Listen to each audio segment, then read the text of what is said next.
రేపు గురువారం రోజున మర్చిపోకుండా మీ ఇంటి పోపుల డబ్బాలో ఇది ఒక్కటి పెట్టండి. డబ్బు వస్తూనే ఉంటుంది. అనేక రకాల సమస్యల నుంచి మీరు బయటపడతారు.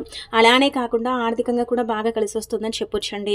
ఎందుకంటే మనం పోపుల డబ్బాలో అన్నీ కూడా సుగంధ ద్రవ్యాలు, అంటే మనం కొన్ని వస్తువులను పెట్టుకుంటాం కదా, అవి చాలా వరకు కూడా చెప్పాలంటే కనుక సుగంధ ద్రవ్యాల కిందికి పరిగణిస్తారండి.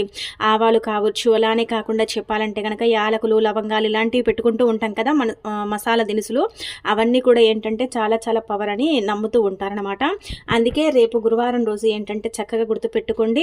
మన సమస్యలు పోవాలన్నా, మనకు అన్ని విధాలుగా కూడా బాగా కలిసి రావాలన్నా, ఇబ్బందులు లేకుండా ఉండాలన్నా, లక్ష్మీదేవి ఇంట్లో స్థిరంగా ఉండాలన్నా సరేనండి, ఖచ్చితంగా ఏంటంటే మీ ఇంటి పోపుల డబ్బాలో ఈ వస్తువుని పెట్టండి. అంటే నార్మల్గా చెప్పాలంటే కనుక పోపుల డబ్బాలో అడుగు భాగాన చిన్న చిన్న గిన్నెలు ఉంటాయి కదా పోపుల డబ్బాలో, అందులో కాకుండా ఏంటంటే పోపుల బాక్స్లో కింద అడుగు భాగాన ఆ చిన్న గిన్నెల కింద ఒక 5 రూపాయల బిల్లుని పెట్టి ఉంచండి. ఇలా ఉంచడం వల్ల మంచి జరుగుతుందండి. వారానికి ఒకసారి 5 రూపాయల బిల్లుని తీసి దానం చేయండి, మళ్ళీ పోపుల డబ్బాలో పెడుతూ ఉండండి. ఇలా పెట్టడం వల్ల ఏంటంటే ధనానికి లోటు అనేది ఉండదు. ఏవైనా సరేనండి సమస్యలు ఉంటూ ఉంటాయి కదా చిన్న చిన్నవి, ఆ సమస్యల నుంచి మీరు బయటపడడానికి ఏంటంటే ఎక్కువగా అవకాశం ఉంటుందని శాస్త్రాల్లో చెప్పబడుతుంది. కాబట్టి ఖచ్చితంగా ప్రయత్నించండి.